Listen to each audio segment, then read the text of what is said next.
बिस्मिल्लाहिर्रहमानिर्रहीम। My dear students, अस्सलाम वालेकुम। आप देख रहे हैं math with Yasir Arafat. Dear students, आज हम सेकंड ईयर मैथमेटिक्स की एमसीक्यूज़ को सॉल्व करने जा रहे हैं, जो अभी सप्लीमेंट्री एग्ज़ाम हुआ था इंटरमीडिएट का 14 फ़रवरी 2023 को। इनकी तमाम एमसीक्यूज़ को हम वन बाय वन आपके साथ एक्सप्लेनेशन के साथ जो है डिस्कस करेंगे। तो आइए हम वन बाय वन इनकी एमसीक्यूज़ डिस्कस करते हैं। सेकंड ईयर मैथमेटिक्स पेपर 2 कहलाता है। अभी जो सप्लीमेंट्री एग्ज़ाम हुआ है 14 फ़रवरी 2023 को, इसकी 1 से लेकर 40 तक तमाम एमसीक्यूज़ को आपसे हम शेयर करेंगे। तो अब आइए स्टूडेंट्स, पहली एमसीक्यूज़ क्या है। Limit x tends to 0 e of x -1 upon x, ये हमारे पास जो है आपका जो लिमिट का चैप्टर है उसके अंदर इसका फार्मूला है और ये इक्वल होता है 1 के। ये फार्मूला दिया हुआ है आपको, तो दिस इज इक्वल्स टू 1। अब आइए क्वेश्चन नंबर सेकंड एमसीक्यूज में चलते हैं। कह रहा है the distance of the point 3,2 from x axis is. अब आप देखें कि आपको दिया हुआ है, एक पॉइंट दिया हुआ है। यहाँ देखिएगा, आपको एक टेक्निक बताते हैं, साथ साथ एक्सप्लेन भी करेंगे और फिर करेक्ट ऑप्शन को भी देखेंगे। कह रहा है कि इस पॉइंट से x एक्सिस का डिस्टेंस फाइंड करें। तो अब आप देखें कि ये लाइन आपने ड्रॉप करी, तो ये हो गया आपके पास x कितना है 3 और y एक्सिस चूंकि x एक्सिस के ऊपर है तो y कंपोनेंट क्या होगा 0 होगा। x तो यहाँ पूरी लाइन में ये x होगा, यहाँ भी 3 होगा, यहाँ भी 3 होगा, यहाँ भी 3 होगा, तो यहाँ भी 3 होगा। y 0 है क्योंकि ये x एक्सिस है। अब इसके दरमियान अगर आपने डिस्टेंस फार्मूला लगाना है तो डिस्टेंस फार्मूला कैसे लगेगा, x में से x माइनस होएगा, y में से y माइनस होगा। तो ये हो गया 3 - 3 का होल स्क्वायर, 2 - 0 का होल स्क्वायर। तो 3 में से 3 0 निकल गया और ये बच गया 2 स्क्वायर, स्क्वायर से रेडिकल कैंसिल, तो ये आपके पास आ गया 2। तो इसका मतलब क्या हुआ कि हमारे पास जो सेकंड एमसीक्यूज़ है इसका जो ऑप्शन है वो क्या है 2 यूनिट्स, यानी कि इसका डी ऑप्शन जो है वो करेक्ट है। तो अब आइए हम इसमें चलते हैं थर्ड इक्वेशन में, थर्ड एमसीक्यूज़ में। थर्ड एमसीक्यूज़ में क्या कह रहा है कि ये आपको एक इक्वेशन दे रखी है ax² + 2hxy + by² = 0। अब डियर स्टूडेंट्स, ये आपके पास जो है एक इक्वेशन है जो जॉइंट इक्वेशन कहलाती है और इसकी ख़ास बात क्या है कि ये ओरिजिन से पास हो रही होती है। हमने इससे पहले भी आपसे ये बात कही थी कि जब लाइन ओरिजिन से पास हो रही है तो उसमें कांस्टेंट 0 होता है, तो यहाँ पर भी कांस्टेंट आपके पास 0 है।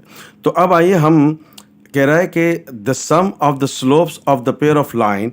तो आपको पता है कि इससे स्लोप्स क्या निकलता है हमारे पास, इससे स्लोप हमारे पास होता है -h ± radical h² -ab upon b। तो अब अगर हमने इन दोनों को प्लस करना है तो जाहिर है कि दो स्लोप्स है, तो ये हो गया -h, तो एक दो प्लस लिख देते हैं, h² -ab अपॉन b। एक दफ़ा प्लस में एक दफ़ा माइनस में लिखते हैं, इसको प्लस लिखा पर अब दोबारा इसको माइनस लिख रहे हैं, सॉरी। तो ये हो गया h² -ab अपॉन b। तो चूँकि आपके पास एलसीएम सेम है तो लिहाजा ये सेम रहेगा। ये हो गया -h + h² -ab -h -h² -ab। तो ये इससे कैंसिल हो गया, तो ये आपके पास आ गया -2h अपॉन b। तो आप देख रहे हैं स्टूडेंट्स कि हमारे पास इसका जो करेक्ट ऑप्शन है एमसीक्यूज़ नंबर 3 का वो क्या है -2h अपॉन b। तो आप देख रहे हैं कि हमने इसको फुल फार्मूले के साथ एक्सप्लेन किया है इस चीज़ को। अब आइए हम चलते हैं एमसीक्यूज़ नंबर 4। कह रहा है every linear equation represents a straight line. ठीक है, कोई भी लीनियर इक्वेशन होगी तो उससे हमारे पास जो ग्राफ बनेगा वो हमेशा स्ट्रेट लाइन का होगा। अब आइए फिफ्थ एमसीक्यूज़ में कह रहा है x² + y² + 2gx + 2fy + c = 0 अगर है तो फिर उस वक्त उसका जो रेडियस होता है वो होता है g² + f² - c। तो इसका मतलब है कि ये हमारे पास D option is correct in this situation here, यानी कि ये हमारे पास फार्मूला है, ये आपने याद रखना है। a.b क्रॉस c जो है दो वेक्टर्स का क्रॉस प्रोडक्ट विद a क्या होगा 1 के इक्वल होगा। अब देखें क्वेश्चन नंबर 6 के एमसीक्यूज़ क्या डी। अब क्वेश्चन नंबर 7 यानी कि 7th एमसीक्यूज़ में क्या कह रहा है, the measure of the angle with the slope m1 3 and with the slope m2 5। तो आप देखें कि यहाँ दो स्लोप्स का जिक्र हो रहा है, तो एक को हम कह देते हैं m3 और दूसरे को हम कह देते हैं m2। तो फार्मूला हमारे पास क्या था, अगर आपको याद हो स्टूडेंट्स, क्या था, m2 minus m1 divided by 1 plus m1 m2। तो ये आपके पास क्या है, 5 माइनस 3 1 3 इंटू 5, तो ये ऊपर बच गया 2, नीचे आपके पास 5 3 ज़ा 15, तो ये हो गया आपके पास 2/16, 2 1 ज़ा 2 8, ये हो गया 1/8। 1/8 का क्या मतलब हुआ कि theta equals to tangent inverse 1/8। So tangent inverse 1/8 is the correct option of MCQ 7। तो इसका मतलब है कि जो बी जो है ये ऑप्शन हमारे पास करेक्ट। अब आइए हम आगे चलते हैं। ओके स्टूडेंट्स, तो अब आइए हम चलते हैं MCQs नंबर 8 में। MCQs नंबर 8 में आपको कह रहा है E ऑफ टेंजेंट x, क्या लिखा हुआ है, E of tangent x into sec square x dx किसकी इक्वल होगा। तो अब देखें स्टूडेंट्स, ये आपके पास टेंजेंट x है, इसको आप लेट कर लेंगे t, तो t किसके बराबर होगा, टेंजेंट x, तो इसका डेरिवेटिव क्या होगा, टेंजेंट का डेरिवेटिव सेक स्क्वायर x होता है, तो ये d t is equals to sec square x of d x. तो ये हो गया आपके पास e of t into d t, और एक्सपोनेंशियल फंक्शन का डेरिवेटिव क्या होता है, the remain same, plus c लग जाएगा, टी की जगह टी की वैल्यू रख देंगे, तो ये हमारे पास इसका करेक्ट ऑप्शन आ गया, ई की पावर टेंजेंट एक्स प्लस सी। तो आइए हम देखते हैं MCQs नंबर 8 में ई की पावर टेंजेंट एक्स प्लस सी, तो टेंजेंट एक्स प्लस सी हमारे पास ये लिखा हुआ है, तो that means the C option is correct of MCQs number 8 का सी पार्ट जो है वो सही है। अब आइए क्वेश्चन नंबर 9 में कह रहा है कि f ऑफ x जो है साइन x cos x दिया हुआ है, तो ये बताइए कि f ऑफ x जो है वो इवन फंक्शन होगा या ऑड फंक्शन होगा। तो आइए हम देखते हैं हम कौन सी MCQs की बात कर रहे हैं। MCQs नंबर 9, 40 MCQs ध्यान में रखिएगा स्टूडेंट्स। तो MCQs नंबर 9 में आपको क्या कह रहा है, f of x is equals to sine x cos x। तो आपने फंक्शन को इवन है या फंक्शन ऑड है, आपने रिप्लेस करना होता है किसको, replace x by minus x। तो ये क्या हो गया, f ऑफ माइनस x, तो sine minus x cos minus x.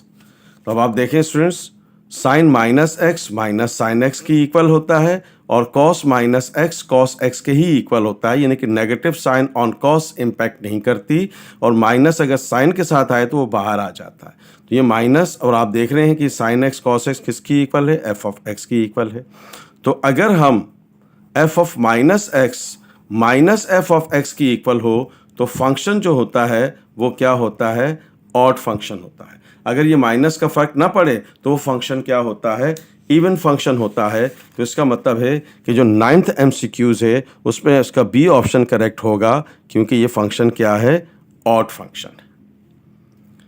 ठीक है स्टूडेंट्स, अब आइए क्वेश्चन नंबर 10 में क्या कह रहा है, if a line is parallel to X axis then the slope is. अब देखें students, slope of X axis जो है वो 0 होता है, तो लिहाजा उसके पैरेलल, अगर एक्स एक्सिस के पैरेलल होगा, तो जब लाइंस पैरेलल हो तो उनका स्लोप्स इक्वल होता है, तो लिहाजा पैरेलल लाइन जो एक्स एक्सिस की इक्वल हो, जो एक्स एक्सिस के पैरेलल होगी, तो उसका स्लोप भी क्या होगा, 0 होगा। तो लिहाजा 10th MCQs का जो ऑप्शन है वो क्या है, डी, जो कि करेक्ट ऑप्शन समझा जाएगा। अब आइए हम आगे चलते हैं, नेक्स्ट MCQs में चलते हैं।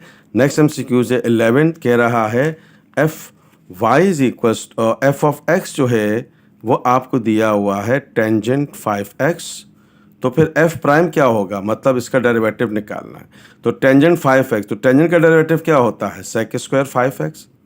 फिर उसके बाद इसके एंगल का डेरिवेटिव करेंगे तो क्या आएगा, 5, क्योंकि x का डेरिवेटिव 1 होता है, तो ये हो गया आपके पास 5 सेक स्क्वायर 5x। तो इसका मतलब है कि जो करेक्ट ऑप्शन है वो हमारे पास क्या होगा, इसका बी ऑप्शन करेक्ट हुआ, फिर 5 सेक स्क्वायर 5x। अब आइए 12 MCQs में कह रहा है the centre of this circle. अब इस सर्कल का हमें सेंटर फाइंड करना है, तो आइए पहले हम इस MCQs को लिखते हैं, X square plus Y square minus 6x plus 8y minus 24। ये MCQs नंबर 12 है। तो अब आप देखें स्टूडेंट्स, इसको मैं कंपेयर करता हूँ जनरल इक्वेशन से। Compare with general equation of the circle X square Y square 2gx 2fy plus c equal to 0। तो अब यहाँ x का कोफिशिएंट क्या है 2g, तो यहाँ x का कोफिशिएंट क्या है -6, तो 2g किसकी इक्वल होगा -6 के, और 2f किसकी इक्वल होगा 8 के। यानी कि x का कोफिशिएंट x के और y का कोफिशिएंट y के साथ हमने कंपेयर कर लिया। ये हो गया 2 3 ज़ा 6 2 4 ज़ा 8। अब आप देखें स्टूडेंट्स, हमने आपसे ये बात डिस्कस करी है कि g और f सेंटर नहीं होता, -g और -f सेंटर होता है। दोनों तरफ हम माइनस से मल्टीप्लाई कर देते हैं, तो ये क्या हो जाएगा प्लस हो जाएगा, और ये माइनस दोनों से मल्टीप्लाई कर देते हैं, तो इसका मतलब है कि सेंटर क्या आ गया, ख्याल रहे -g -f का मतलब सेंटर होता है। तो ये हो गया 3, -4। तो हमारे पास 12 MCQs का जो ऑप्शन बना वो क्या था 3, -4, यानी कि ए ऑप्शन जो है वो हमारे पास क्या है करेक्ट है 3, -4। अब आइए क्वेश्चन नंबर 13 पे MCQs नंबर 13 पे चलते हैं। तो 13 MCQs में क्या कह रहा है, कह रहा है कि एसेंट्रिसिटी इज 3/2। तो 3/2 का जो मतलब हुआ आपका क्या हुआ 1.5। तो हमने आपसे ये बात कही थी कि अगर एसेंट्रिसिटी इक्वल्स टू 1 हो तो पैराबोला कहलाएगा। क्या कहलाएगा, पैराबोला। एसेंट्रिसिटी लेस देन 1 हो तो कोनिक क्या कहलाएगा, एलिप्स। और अगर एसेंट्रिसिटी ग्रेटर देन 1 हो तो हम उस कोने को क्या कहेंगे, हाइपरबोला। तो 3/2 का मतलब क्या हुआ 1.5, 1.5 1 से ग्रेटर है, तो इसका मतलब क्या हुआ कि ये हमारे पास जो कोनिक है वो कौन सा होगा, हाइपरबोला होगा। That is the 13 MCQs। क्या होगा हमारे पास, हाइपरबोला बी। अब आपके पास कुछ 14 MCQs क्या है, limit x tends to infinity 1 + 1/n power n किसकी इक्वल होता है, e की इक्वल होता है, e के इक्वल होता है। ठीक है, तो इसका मतलब क्या हुआ, ये इसका फार्मूला है, तो इसका सी पार्ट जो है वो करेक्ट समझा जाएगा। ओके स्टूडेंट्स, तो आइए हम आगे चलते हैं मैथ विद यासिर अरफात के साथ। सप्लीमेंट्री का पेपर जो 14 Feb 2023 को हुआ है उसके हम MCQs आपके साथ शेयर कर रहे हैं। तो अब आइए हम डिस्कस करते हैं MCQs नंबर 15। MCQs नंबर 15 में क्या कह रहा है, if 3 points ABC are collinear then the area of ABC क्या होगा, 0 होगा। जब पॉइंट्स कोलिनियर हैं तो उसका एरिया क्या होगा, 0 होगा। कह रहा है एक तो 15 ऑप्शन क्या हो गया, डी इज करेक्ट है। तो अब क्या कह रहा है कि इक्वेशन इन्वॉल्विंग dy/dx, अगर किसी भी इक्वेशन में dy/dx आ जाए तो उसको हम कहते हैं डिफरेंशियल इक्वेशन। उस इक्वेशन को क्या कहते हैं, differential equation. Differential equation an equation having at least one derivative is called differential equation. तो अब आइए हम चलते हैं 17 MCQs में। कह रहा है the distance between foci of the ellipse x² + y² is equal to 1। तो डिस्टेंस बिटवीन फोसाई 2c कहलाता है, ख्याल रखिएगा। डिस्टेंस बिटवीन वर्टिसेस 2a कहलाएगा। Distance between minor axis 2b कहलाएगा। Distance between the directrices 2a/e plus minus के साथ कहलाएगा। तो बहरहाल इसमें हमें फोसाई के दरमियान डिस्टेंस निकालना था, तो 2c कहलाएगा। 17 का करेक्ट ऑप्शन क्या है, 2c, B option is correct. अब क्वेश्चन नंबर 18 में क्या कह रहा है, क्वेश्चन नंबर 18 में कह रहा है कि equation of a circle with the centre at origin. Centre आपको रीजन में दिया हुआ है और रेडियस आपको दिया हुआ है 2k। तो अब डियर स्टूडेंट्स, याद होगा आपको कि हमने आपसे डिस्कस किया हुआ है कि अगर सर्कल का सेंटर ओरिजिन पर हो तो उसका फार्मूला क्या होता है, x² + y² = r²।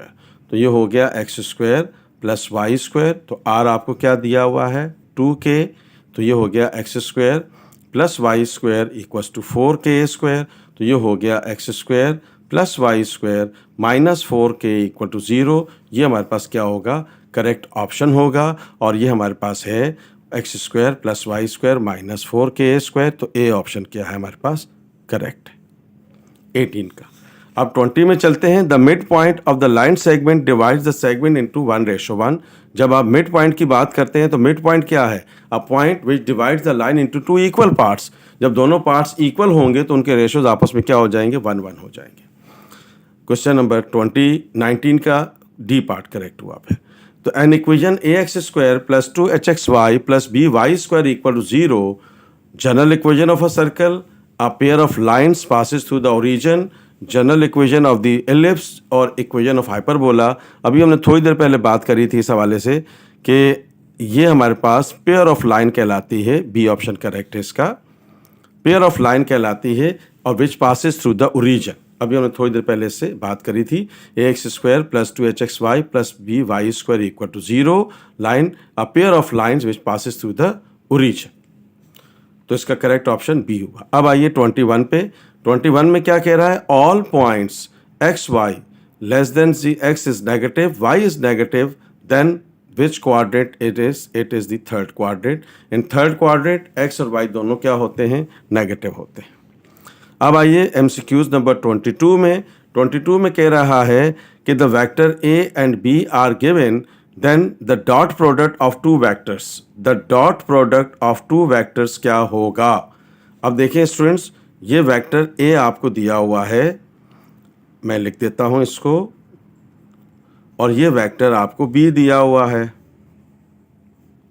2j। अब क्वेश्चन में कह रहा है कि इन दो वेक्टर्स का डॉट प्रोडक्ट निकालें। तो डॉट प्रोडक्ट कैसे निकलेगा? 2i प्लस 3j डॉट, ये 2j है तो 0i हुआ, i यानी कि नहीं है तो 0 हुआ, एंड 2j। और दो वेक्टर्स का डॉट प्रोडक्ट लेना बहुत आसान होता है। i का कोफिशिएंट i के कोफिशिएंट से मल्टीप्लाई कर दें, j का कोफिशिएंट j के कोफिशिएंट से मल्टीप्लाई कर दें, तो ये उसका हो जाएगा 2 0 0, 2 3 ज़ा 6। तो इसका मतलब क्या हुआ? दो वेक्टर्स का dot product in this situation हमारे पास क्या है? 6 है। तो ये हमारे पास बी ऑप्शन करेक्ट हुआ एमसीक्यूज नंबर 22 का। कह रहा है कि two lines L1 and L2 with the slopes M1 M2 are perpendicular if their product equals to -1। अगर दो स्लोप्स का प्रोडक्ट -1 की इक्वल होगा तो हम कहेंगे कि वो लाइन्स आपस में क्या हैं? परपेंडिकुलर हैं। अब कहते हैं क्वेश्चन नंबर एमसीक्यूज नंबर 24 कह रहा है if m is the slope of a vertical line then the value of m will be equals to 0 infinity. Slope of x axis 0 होता है और slope of y axis vertical line जो कहलाएगी उसका slope क्या होगा? इन्फिनिटी होगा। Okay अब क्वेश्चन नंबर एमसीक्यूज नंबर 25 कह रहा है an equation of the parabola whose vertex at origin and the focus is at 0, -3। तो क्या होगी इसकी इक्वेशन? तो अब देखें स्टूडेंट्स, हमारे पास क्या है? ये 0, -3 का मतलब है कि ये पैराबोला जो है वो अलोंग y एक्सिस है। जब y एक्सिस है तो उसका फार्मूला क्या होता है? x² equals to 4ay। Parabola along y axis, centre vertex at origin. तो इसका मतलब क्या हुआ? a आपको दिया हुआ -3, तो ये हो गया -12y। तो इसका मतलब क्या हुआ कि x² इक्वल्स टू -12y हमारे पास क्या है? करेक्ट ऑप्शन होगा x² equals to -12y। A option is correct. अब आइए हम चलते हैं 26 में। तो 26 में हमारे पास ऑप्शन होगा बी इज करेक्ट। 27 में आइए। 27 में हम देखते हैं कि 27 में क्या खास बात हो रही है।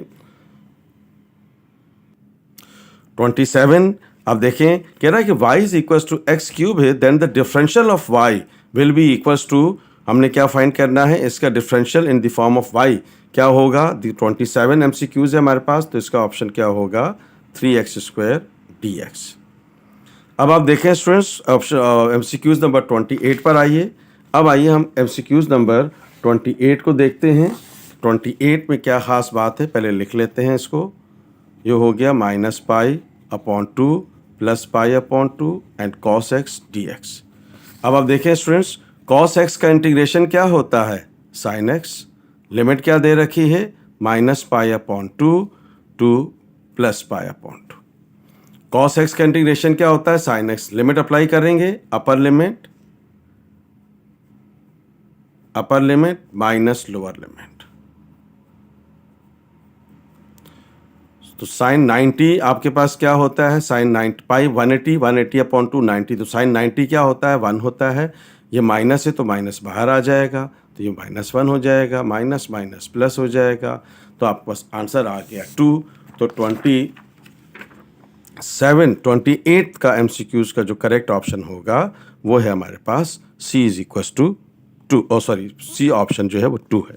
अब आप देखें क्वेश्चन नंबर MCQs नंबर 29 कह रहा है कि if A is greater than B then the vertices of the ellipse, अब देखिए this is the ellipse, A is greater than B, that means it is along x axis, along x axis vertices क्या होंगे plus minus a, 0, along y axis होगा तो 0, plus minus a, अगर vertices है तो ये बात करेंगे, माइनर एक्सिस है तो ये बात करेंगे, तो अलॉन्ग एक्स एक्सिस है तो प्लस माइनस a, 0।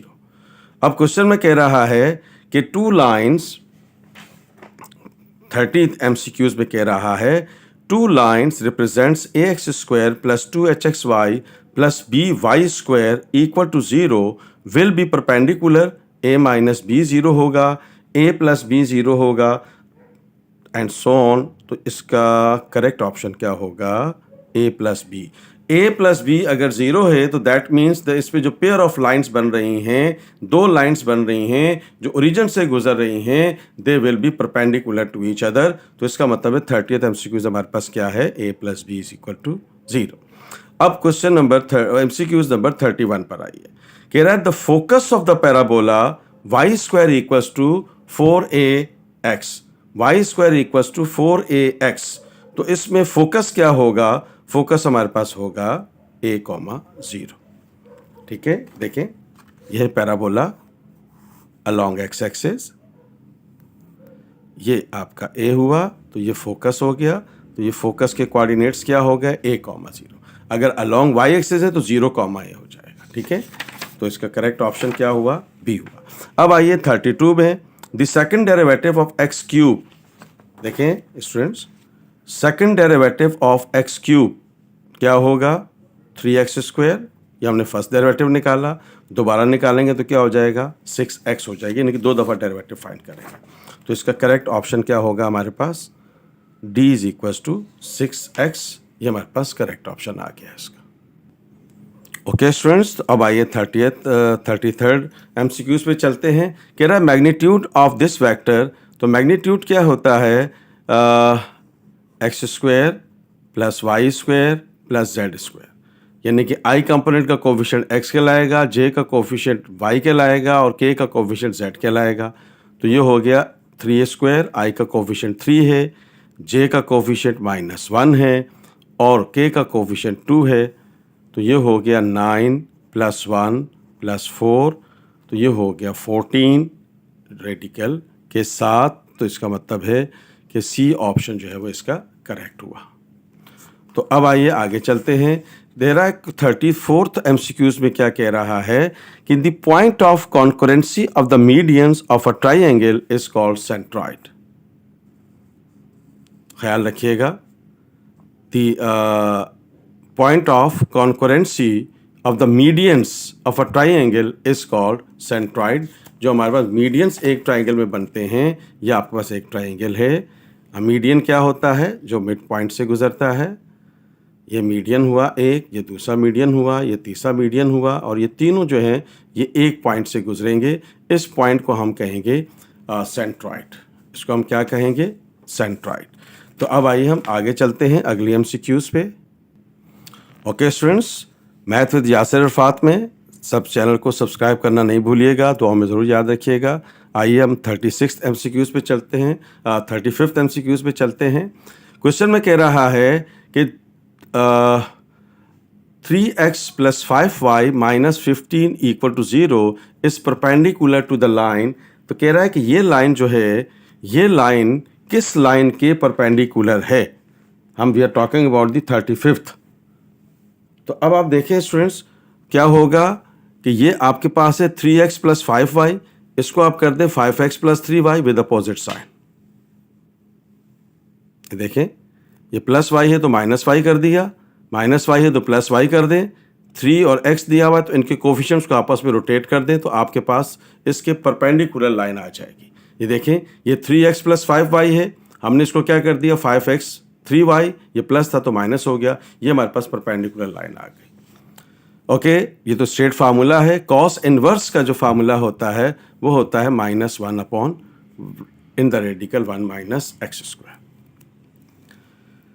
अब क्वेश्चन में कह रहा है 37th MCQs में क्या कह रहा है, कह रहा है the length of the tangent from this point two this circle is this. तो अब आइए स्टूडेंट्स देखते हैं, ये देखें ये आपको सर्कल की इक्वेशन दे रखी है।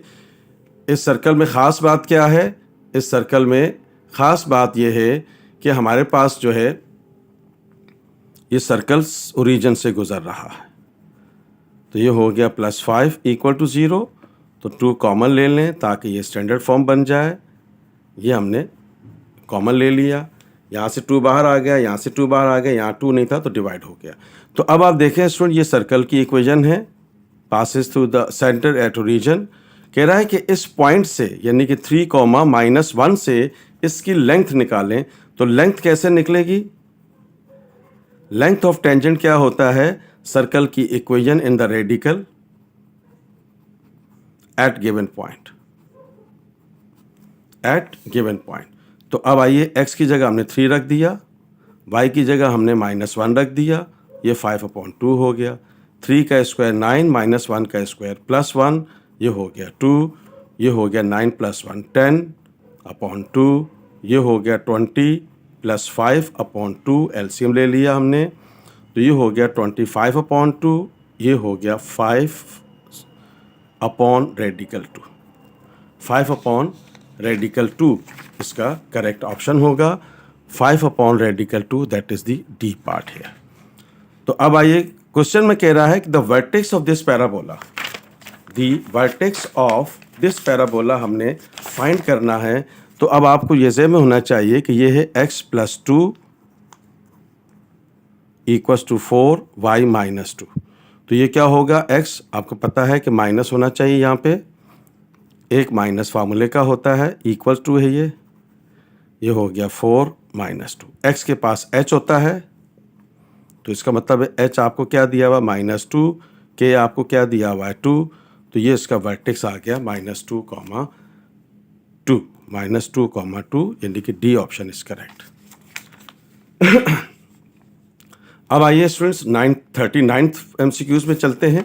39th MCQs क्या कह रही है, 39 MCQs में ये है कि आपको 1 + x² जो है, ये ख़ास बात क्या है, ये इसका डेरिवेटिव दिया हुआ है। तो हम इसको लेट कर लेते हैं कि ये t के इक्वल है 1 + x²।